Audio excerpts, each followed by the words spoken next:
ठंड में बूढ़ी सास की 3 गर्भवती बहुएं। कड़ाके की ठंड ने पूरे गांव को जकड़ रखा था।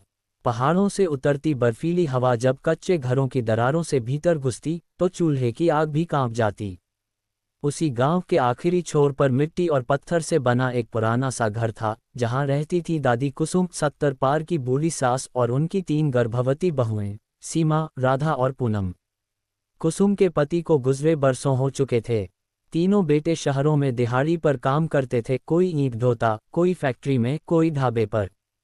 ठंड के महीनों में काम कम मिलता, इसलिए घर का सारा भार कुसुम पर ही आ जाता। उम्र ने घुटनों को जवाब दे दिया था, आंखों की रोशनी भी धुंधली पड़ चुकी थी, पर हिम्मत आज भी जवान थी। उस रात ठंड कुछ ज्यादा ही थी। बहुएं मोटे कंबलों में सिमटी थीं, पर गर्भ के कारण नींद बार बार टूट जाती। कुसुम आधी रात को उठी, लकड़ी के चूल्हे में आग सुलगाए और पानी गर्म करने लगीं। अम्मा, आप क्यों उठीं? सीमा ने करवट बदलते हुए पूछा। कुसुम मुस्कराई, तुम तीनों अब दो दो जान हो, ठंड तुम्हें ज्यादा लगती है। उन्होंने गर्म पानी से सेक बनाई, कभी राधा की कमर दबाई तो कभी पूनम के पांव। खुद के हाथ कांप रहे थे, पर चेहरा शांत था, जैसे मां की ममता ने सर्दी को हराने की ठान ली हो। घर में अनाज सीमित था, घी तो महीनों से नहीं आया था। कुसुम सुबह सुबह गांव के बाहर सूखी लकड़ियां बटोर लाती ताकि चूल्हा जल सके। कई बार पेट खाली रहता, पर बहुओं की थाली भरी रहे, यही उनका नियम था। अम्मा, आप भी खा लिया करो, राधा कहती। कुसुम हंस देती, मैं तो दिन भर खाती रहती हूँ तुम्हारी हंसी। ठंड में सब्जी मिलना मुश्किल था। कुसुम ने अपने पुराने हुनर को आजमाया, सूखी मटर, कद्दू के बीज और थोड़े से मसालों से ऐसा सादा भोजन बनाया कि बहुओं को तसल्ली मिली। डॉक्टर के कहे अनुसार उन्होंने गर्म दूध का इंतजाम भी किया, कभी पड़ोसी से उधार, कभी अपने पुराने कंगन गिरवी रखकर। एक शाम पूनम को तेज दर्द उठा। बर्फीली हवा के बीच कुसुम उसे उड़ाकर, सिर पर टोकरी में गर्म पानी और कपड़े रखकर आधी रात गांव के वैद्य के पास ले गईं। रास्ते में फिसलन थी, पर उन्होंने बहू का हाथ नहीं छोड़ा।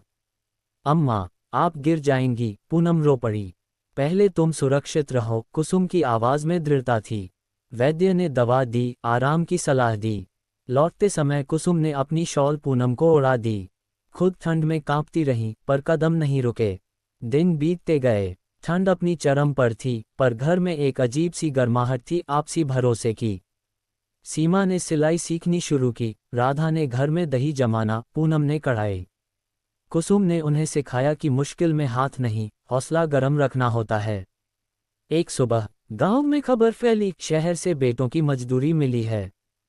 तीनों बेटे घर लौटे, साथ में कंबल, दाल चावल और थोड़ा सा घी भी। कुसुम की आंखें नम हो गईं, खुशी से, थकान से नहीं। सर्दियों के अंत में घर में किलकारियां गूंजीं। पहले सीमा के घर बेटी आई, फिर राधा के यहाँ बेटा और पूनम के यहाँ नन्ही सी परी। कुसुम ने तीनों बच्चों को गोद में लिया, कांपते हाथों में भी अद्भुत सुकून था। उन्होंने धीमे से कहा, ठंड चाहे जितनी हो, अगर दिल गर्म हो तो हर मौसम पार हो जाता है। उस पुराने घर में अब भी दरारें थीं, पर भीतर उम्मीद की धूप उतर आई थी। बूढ़ी सास की ममता ने 3 गर्भवती बहुओं को सिर्फ ठंड से नहीं, जीवन की हर कठिनाई से बचा लिया था।